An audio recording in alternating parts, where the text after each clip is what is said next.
Hello everyone and welcome to episode 2 of the Let's Chat Gamedev podcast. Today I'm going to be joined by DevNugget, so would you like to introduce yourself? Yeah, alright. So, hello everyone. My name is DevNugget and I'm an indie game developer slash YouTuber. I also like to do pixel art and make other software like text editors and sprite editors, so nothing too crazy going on. That's it. So yeah.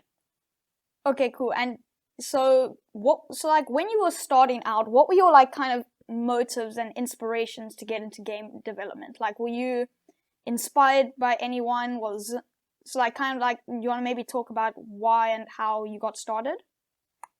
Yeah, sure. So, I got interested in game dev like an year ago about, and I was pretty good at making stories, and I was like, I could make this into something interactable, and that's how the basic idea of game dev just popped into my head.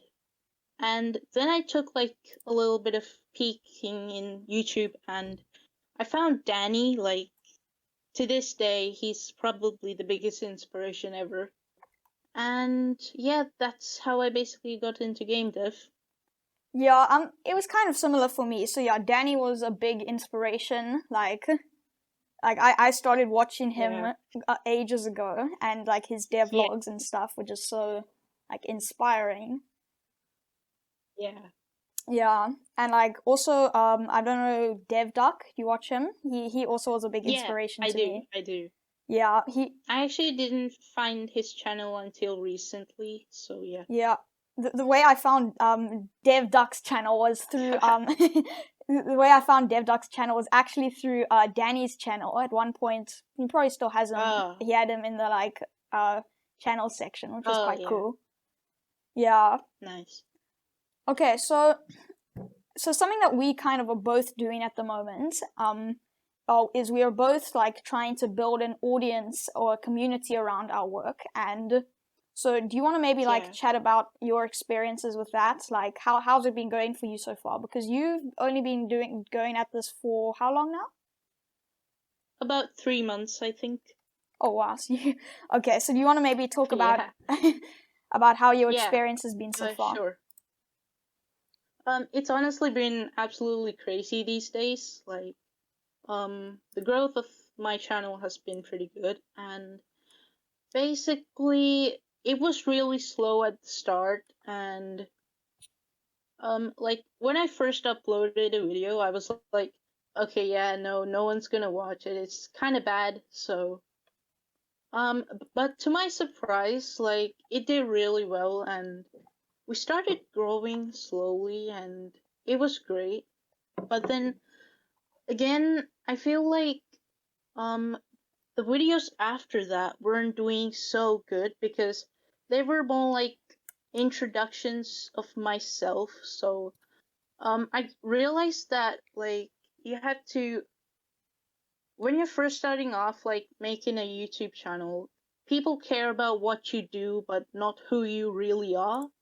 And then later on they like try to think about who you are, and then think about your personality. So yeah. Okay, yeah, I kind of had so you mentioned that the growth was really slow for me at the start as well. Like I had to post 4 videos before I got my first comments, I think.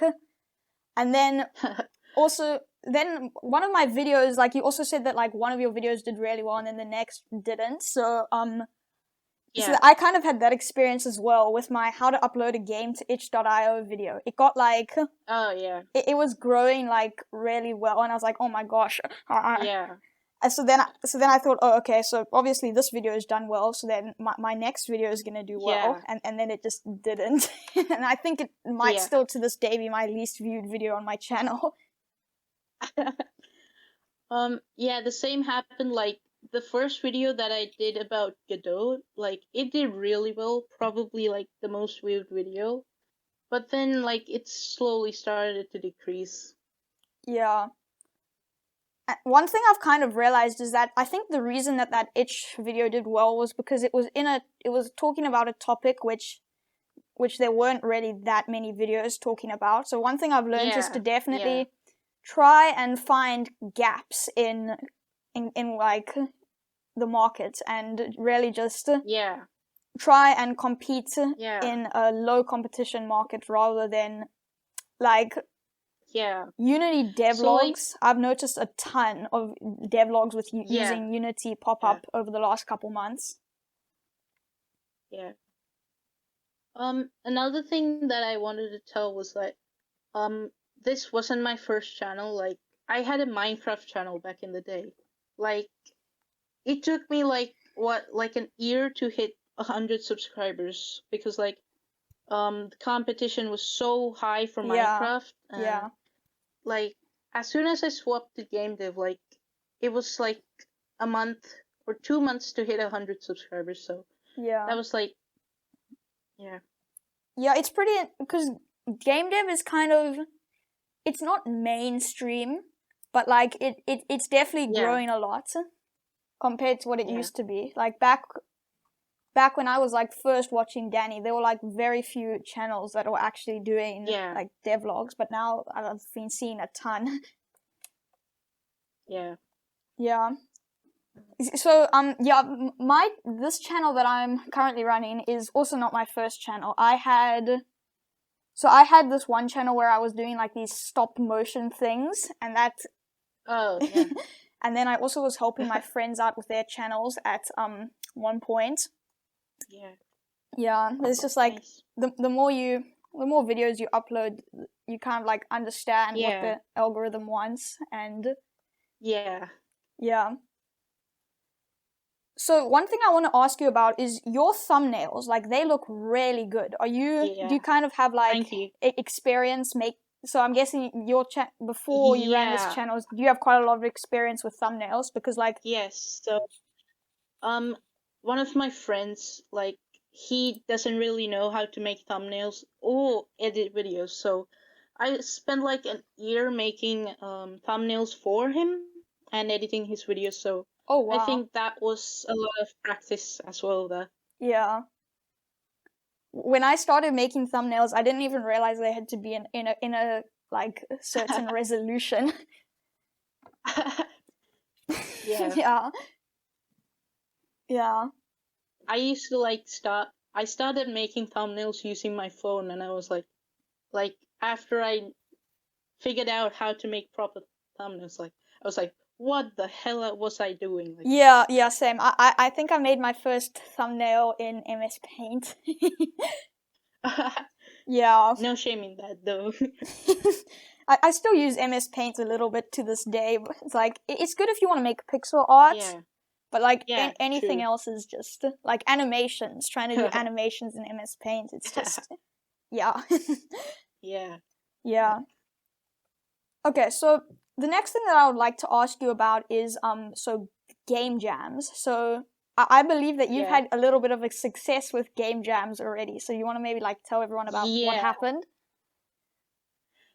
So I was like, there was this small game jam on Itch called the Mini Jam, and it was like pretty beginner friendly. Like, the theme was pretty nice, called Kaiju, and the limitation wasn't too hard, so I thought I'd give it a shot. And I came up with this thing where the limitation was actually death is not the end. So I came up with this thing where if you died, this necromancer guy would revive you with a certain debuff, but you get more points, like something like that. And to my surprise, like, the game got 14 ratings, I believe, but like, it somehow came in first place in the ratings. Like, that was kind of crazy.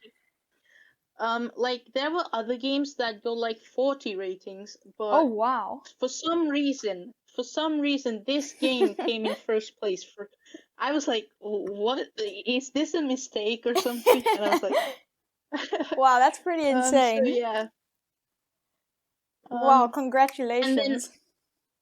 Thank you. So, the second game jam I took part in was the GMTK jam, and like, that was the absolute craziest in terms of YouTube, because like that is now getting so much more attention, and I think if you're like trying to start off, it would be cool to like take part in a well-known game jam because it can help your channel out a lot as well.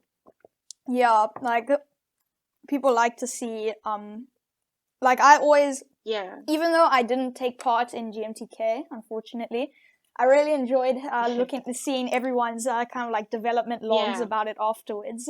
Yeah. I just thought to myself, oh, well, I'm not participating, but at least I'll be able to see everyone's work afterwards. Yeah. Yeah. So, and then you also did the mashup jam, I believe. Yeah. The ratings are still coming in. It's got like 12 ratings so far, and we're yet to see how it goes. Yeah. For now. I I feel like the game. Yeah, go ahead. Oh no, you can finish. I feel like the game idea that I had was pretty good. Like the whole unconventional means being the theme, and it's a battle between game jams. So yeah, that's pretty cool. It. So, when you were coming into your first game jam, I'm guessing like were you like trying to go into it with like trying to win, or were you just like kind of going into it for fun? I was actually aiming for like, okay, there are about 70 entries, top 50. Yeah, I'm cool with that. But then like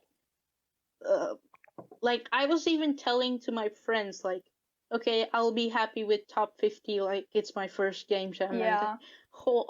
And then I see first place, and I'm like, what? So I believe I've taken part in 3 game jams as well. Actually, I did. Nice. So my first one. Let me just check quick. I did like. It was for the weekly jam. Oh. And let me see. Yeah, so it was like for the weekly jam, and I made this. The theme was like life is short or something, and then that's pretty interesting. Yeah. Oh wait, the theme was yeah. So the theme was life is short. So I made this little game.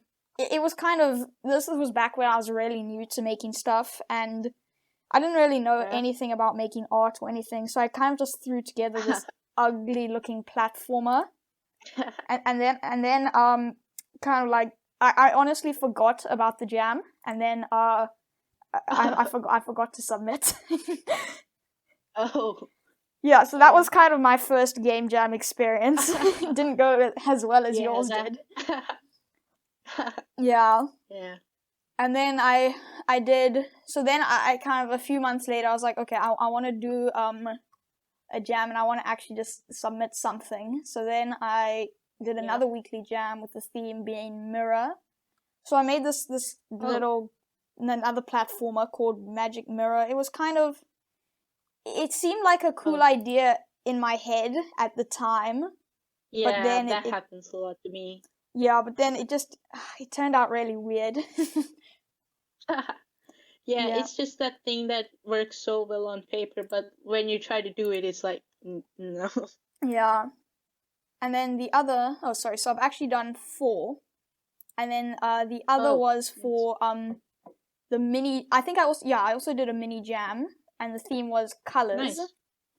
And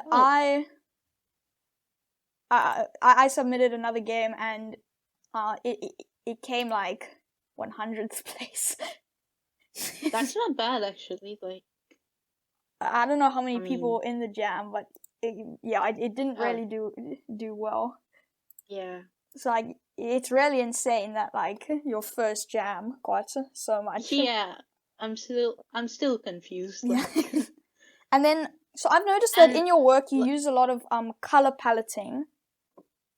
Yeah. So I feel like making my own colors are like kind of time consuming, and I'm not really that educated in colors as well. Like so using a pre-made palette can really help the look of your game. Yeah. I've made that mistake in every jam I've done, like not using not using a color palette. And now, like, so for the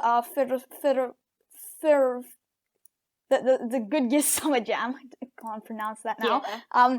I decided, okay, I'm gonna use a color palette. Actually, no, so they gave an optional color palette on the I saw page. it. I saw it. I was like, okay, I'm gonna try using this because I've been wanting to try out using a color palette, and like the games came out a lot better than I would say my other past. Yeah, so using the color palette is really a great way. Yeah, it really is. So do you maybe want to talk about the tools that you're currently using? I'm using Sprite for pixel art and Filmora for video editing. It's a pretty great software if you can afford it. It's, I believe, like $60 for a full-time subscription. Is it a once-off or is it like pay once and then you got to pay monthly? No, it's you pay it once and you have it for a lifetime. Oh, that's cool. Yeah, and I use Godot for making games. Okay. Yeah. And then did you compile a sprite from source? Because I know that there is some way to do that, or did you? Yeah, I got it like a really long time ago, and like I know this is not really a good thing. Like I actually cracked it back in the day. Yeah. But then I actually swapped to LibreSprite for a while. Oh yeah, I've heard that that's kind of like a nice I can afford. Yeah. Yeah. And then I swapped to that until I could actually afford a sprite, which I'm using now. Nice. Yeah, because I've heard that I think I tried compiling a sprite from source one time, but like I feel like they purposely made it really difficult. Yeah, to try and like encourage people to buy it. Yeah.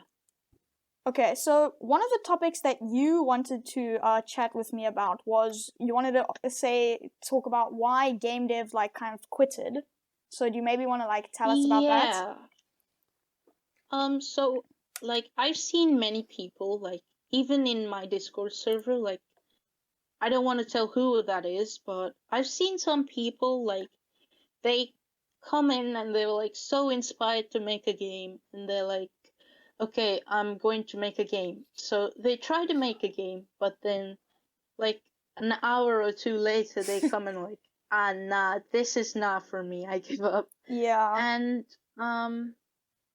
they either like for some people they're like for example, this one person that I won't tell who, but he had no idea of how to code, so he got into Godot and he was like copying through a tutorial and something wasn't working, and he was like, I spent 2 hours trying to fix this, so no, I couldn't fix it, like this is not for me. Yeah, that honestly annoys me a little bit.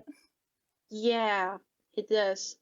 And I just have to tell him, no, just go take a look at the because like GDScript is sort of like Python. Yeah.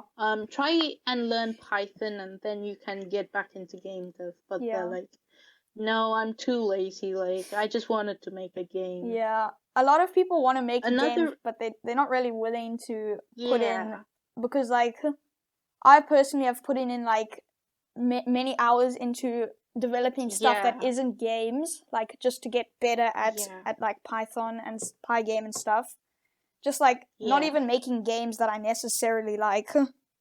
It's not like necessarily my dream game. It's just like something I'm making over a weekend just to get better. And I think a lot of people kind of just think, okay, I can get into game dev, make a game, and release it. Yeah. Another big thing that I actually made a mistake when I first started out was like making a huge project. Like, oh my gosh, yes.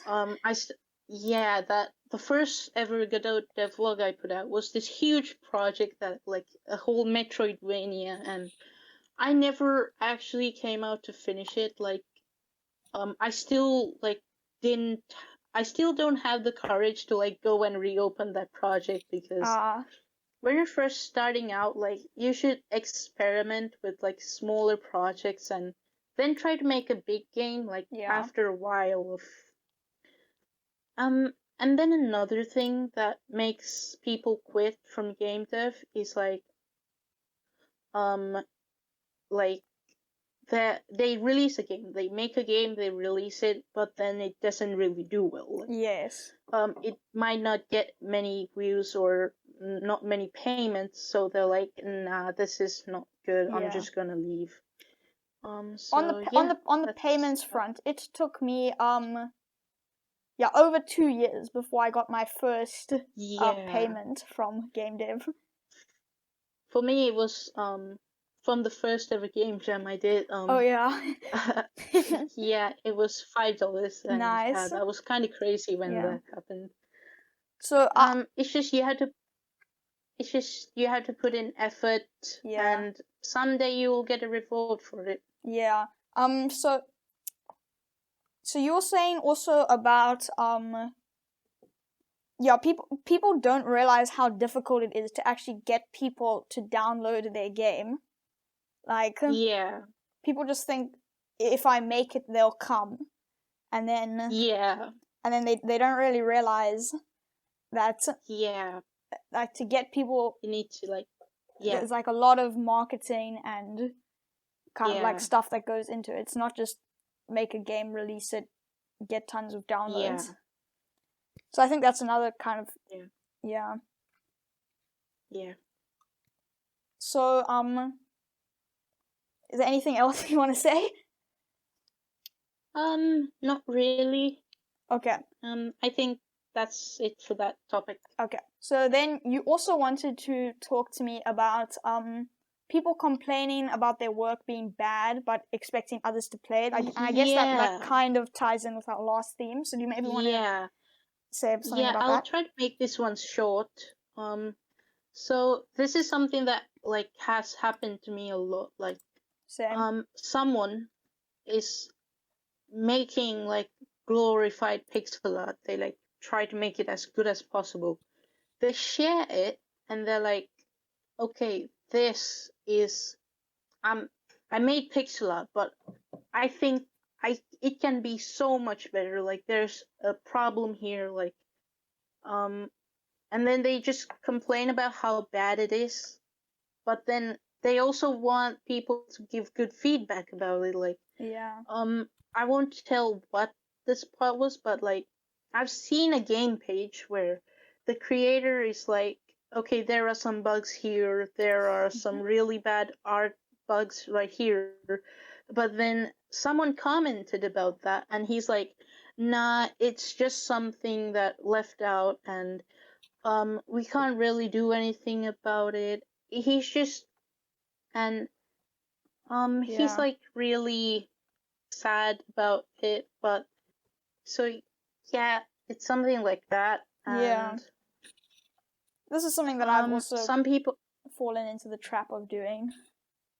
It's not particularly a bad thing, but then when you try to be too humble, it's kind of annoying sometimes. Like you don't want to be oh, my work is the best, but you also you don't want to be like oh, my work's terrible. So you kind of have to find a balance. Because some people are just way too, what's the word now? Way too confident and think that their thing's the best. And then there are others who just think, oh, mine's the worst. So you've kind of got to find a balance and spend more time improving than complaining. Okay, so learning different languages and experimenting with different game engines. So as far as I know, so you also know Java and Python on top of VBScript. And so do you kind of you told me you're making a game in Pygame the other day. So do you kind of do you enjoy experimenting with other I very much do. So when I first got into game dev, the first thing I was already learning Python as my first language, and I came across Pygame the first days, and I tried to make a game, but then I gave up because it just wasn't for me. I didn't feel like it, And then I got Unity, and it was a fun process, like trying to learn C# and everything. It was fun, but then until recently, it got really stale for me, and it just didn't feel like it. So I was like, I might as well try Godot because I've seen many videos on it, but like I've never really given it a try.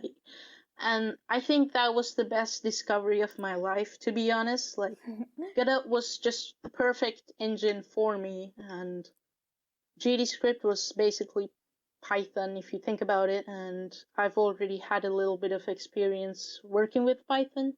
Yeah. And I was able to make games on my own other than like strictly following a tutorial like I did in Unity. So it was a good feeling. And then I actually was like, I need to try make other stuff. So I actually tried revisiting Pygame recently, as you told. Yeah. I'm still like slowly working on it, but then I also got into Java. Like, if you know Minecraft, Yeah. it has you can code plugins that you can make custom items and stuff. So I actually got into Java development. My friend told you can try make custom items in Minecraft, and Oh when I wow. tried Java, it was like there's something about Java that makes you go, yes, this is something close. There's something really clean about it. So I tried experimenting, and I liked the language, so I was like, okay, this is a cool language to work on. What can I make with it? So, the same person that told me that is also a Java enthusiast. We have this thing called Bean2, which is like a company that we're trying to make. Oh, cool. It's been a dream for a while. That's cool. And we were like, why don't we try make a game engine with Java and release it under the Bean2 company? And we were like, Oh wow. and now we're working on a game engine, like a small That's game really engine cool. with Java. When Yeah, can so yeah. release date anytime soon or still in Oh development? geez, I don't even know if this is going to succeed because it's like 200 lines of code just to make a window. It's Oh kind of gosh. hard. Yeah, so it's gonna take a while before we can get it to a Yeah. point where it's usable. Yeah. I've also had So like yeah, so many projects that just like I thought I could release, but I yeah, just ended up like not because yeah, of various reasons. yeah. And also going back to Um, Minecraft, that was one of my kind of big inspirations yeah, when I was getting started. And when yeah, I heard that Minecraft was originally created by just like one person, I was just like, whoa. yeah, Yeah. yeah.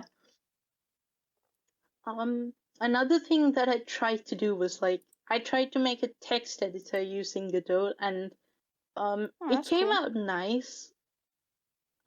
So yeah. That's cool. Oh, and I'm actually trying Construct 2 now, because I heard from Gudgis that it was pretty good for making multiplayer games. So Hmm. I'm actually working on something like I don't know if it's gonna do well in terms of because like I'm kind of confused with Construct. I'm trying to learn it. Construct, sorry, I've never So used yeah, Construct. It's visual scripting, right? yeah. Yeah. I know I'm not a big fan of visual scripting, but then I don't have a choice because Godot's networking is like really bad. uh, It's good, but then it's complicated. I've kind of been challenging myself, like because I know with Python there's this cool module called sockets, which allows you to do networking Huh? stuff. Um, Oh, so that's I've been cool. playing around with that for a while. So like the other day I was just like, okay, let's try make because I saw Goodgiss's 2 videos on his MMOs that he made, Yeah, and then so I was like, okay, I'm gonna try do this, and yeah, so currently I'm just kind of yeah, experimenting around trying to make a MMO kind of thing. yeah. It's pretty fun just to I was like, experiment around with different when ideas. I first saw that, when I first saw that video, I was like, I need to make one of these as well, because I remember playing one as well, like when I was like back in the day. It was called Animal Jam, and I thought it was just cool to make one. So yeah. Yeah. I never really played MMOs that much. But when I saw Good Goose's like fantasy world, I was just like, whoa, that looks Yeah. really cool. I want to make something like that. Yeah. Yeah. Yeah. Okay. So yeah. Anything else you want to? Any other topics you want to say something about? Not really. I could talk about YouTubing. Oh for yes, games please. that's like Yes, please. I would love to hear that. It's just a little tip I'd like to give to anyone starting out. Video structuring is kind of important when it comes to something like a devlog, where the video is kind of slow, where you just share your experience. So as in video structuring, when you're editing the video, like you need to have an intro, then the middle bit, like where all your information goes, and then an outro. So it's important that you like make a good intro to get the attention of the viewer, and then have a good outro that whenever the video ends, they know if they enjoyed it or not. Yeah. So one of the biggest issues I've kind of faced with YouTube is people dropping off in the first 5 seconds. Yeah. Like if you look at my audience retention, it kind of like the general graph goes like big drop off at the start, then kind of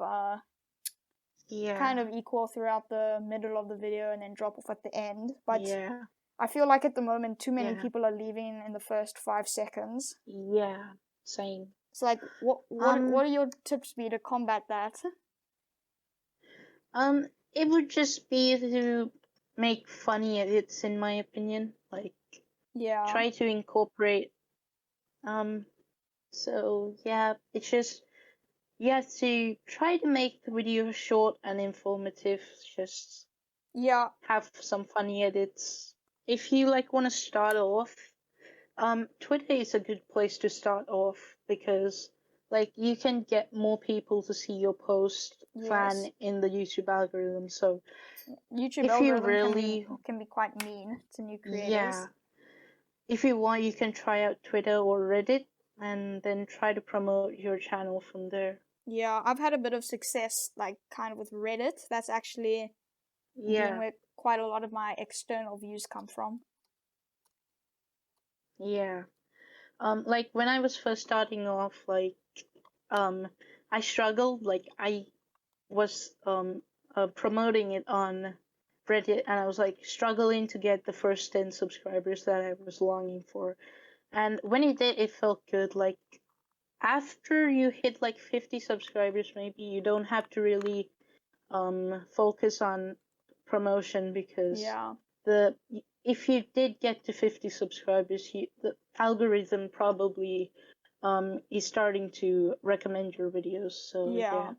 That's interesting. So you would say focus less on promotion once you kind of get to a certain threshold. I mean, it's just something that depends on you. If you want to do it, it's fine. But like the first few weeks of trying to make a video, like I was putting it in subreddits and Discord servers, but now I don't really do it as much, and it's still going smoothly. So that's good. That's cool. Like I've kind of also stopped promoting all of my videos, and it's kind of going well. I'm still experimenting around with how much to be promoting. Yeah. And just another thing was like, if your video gets less views, like if you make an effort to make a video and it fails, like if it doesn't do as well, some people get like really demotivated, like they just think my channel is dead, I can't do this anymore. It's just that if you just keep going, like it doesn't matter if your video doesn't do well. Like, Yeah. if you know you put in the effort to make a good video, then Yeah. you just have to keep going, and someday you'll get that reward, I guess. Yeah. YouTube has ups and downs. There've been months where videos have just kind of randomly done well, and then other times where videos that I feel like I've put a lot of effort into just flop. Yeah. Yeah, so it's kind of just like the most important thing is to not let the numbers demotivate you, because that can be really bad if you do. Yeah, definitely. Yeah, like, and also the other thing to keep in mind is that the growth is kind of exponential. So for me to get to get like 100 subscribers, it took forever. Like I was just stuck. Like I just couldn't get past. But then when I made my one of my more recent videos, I got like 100 subscribers in a couple days. Yeah. So that was kind of crazy. It was the same thing happened to me with so the same thing happened to me with GMTK. Like we were at 200, I believe, when I uploaded the GMTK video, and right now we're at 300. So like it's kind of insane how that works. Yeah, the growth is just, it's really cool. Yeah. Like to see as you go, like it exponentially paying off. Yeah. Yeah. So yeah, I think that's it for that. Thank you everyone so much for watching. Thank you so much DevNugget for coming on the show. Thanks everyone, and I'll see you all later.